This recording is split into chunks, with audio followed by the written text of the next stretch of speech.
एकदा एका छोट्याशा गावात एक वृद्ध आजोबा राहत होते. त्यांचे नाव होते रामू काका. त्यांची बायको सुमनबाई 5 वर्षापूर्वी गेल्या होत्या. तेव्हापासून रामू काका एकटेच राहत होते. दररोज संध्याकाळी ते आपल्या बायकोला पत्र लिहित असत. पत्रात ते त्यांच्या दिवसांबद्दल, बागेतील फुलांबद्दल, पावसाबद्दल आणि तिच्या हसण्याची आठवण काढत असत. प्रत्येक पत्र ते माझ्या प्रिय सुमन असे संबोधून लिहित आणि एका लाकडी पेटीत ठेवत असत. एके दिवशी शेजारी नवीन कुटुंब राहायला आले. त्यांच्यासोबत एक छोटी मुलगी होती. नाव होते प्रिया. प्रिया खूप उत्सुक आणि दयाळू होती. ती रामू काकांना दररोज हात हलवून अभिवादन करायची. रामू काकांना एकटं पाहून तिला त्यांची कीव वाटायची. मग ती त्यांच्याकडे येऊ लागली, कधी गोडधोड घेऊन, कधी फक्त बसून त्यांच्या जुन्या गोष्टी ऐकायला. रामू काकांना प्रिया खूप आवडू लागली. ती त्यांच्या नातीची आठवण करून द्यायची, जी वर्षानुवर्ष एका भांडणामुळे भेटली नव्हती. एके दिवशी प्रिया जुन्या सामानाची व्यवस्था करताना त्या लाकडी पेटीला हात लागला. त्यात शेकडो पत्र होती. काका, ही पत्रे कोणासाठी? प्रियाने हळूच विचारले. रामू काका दुःखी हसले. माझ्या सुमनसाठी.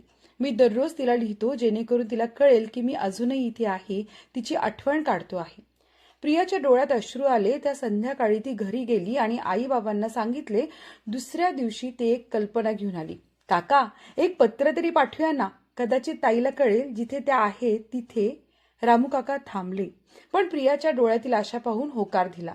त्यांनी अलीकडचे पत्र निवडले, ज्यात त्यांनी लिहिले होते की सुमनला प्रियासारख्या दयाळू मुलीचा खूप अभिमान वाटला असता. प्रिया ते पत्र घेऊन गेली, स्वर्गाचा पत्ता लावला, तिने खोडसाळपणाने म्हटले आणि दोघे मिळून पोस्ट ऑफिसला गेले. पण पत्र पाठवण्याऐवजी प्रियाची एक चांगली कल्पना होती. ती बागेतील जुन्या वडाच्या झाडाखाली ते पत्र मोठ्याने वाचू लागली.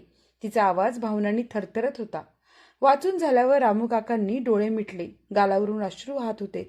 धन्यवाद रे बाळा, ते कुजबुजले. 5 वर्षात प्रथमच मला जाणवतंय की ती खरंच ऐकतीये. त्या दिवसापासून प्रिया दर संध्याकाळी येऊ लागली आणि दोघे मिळून एक एक पत्र वाचू लागले. रामू काकांचे मन हलके होऊ लागले. नव्या सोबतीच्या उभेने भरले. काही महिन्यांनी रामू काका शांतपणे झोपेत गेले. प्रियाला त्यांच्या टेबलावर शेवटचे पत्र सापडले. ते तिच्यासाठी होते. माझ्या प्रिय प्रिये, तुझ्या दयाळूपणाने तू मला सुमन परत आणलीस. एका म्हाताऱ्याला शिकवलंस की प्रेम कधीच जात नाही, ते फक्त नव्या मार्गाने परत येतं. सर्व प्रेमासह तुझा रामू काका. प्रियाने ते पत्र आयुष्यभर जवळ ठेवले. एक स्मरण की कधी कधी सर्वात मोठा उपचार लहानच्या प्रेमाच्या कृतीतून येतो. ही गोष्ट तुमच्या मनाला स्पर्श करो, ही आशा आहे.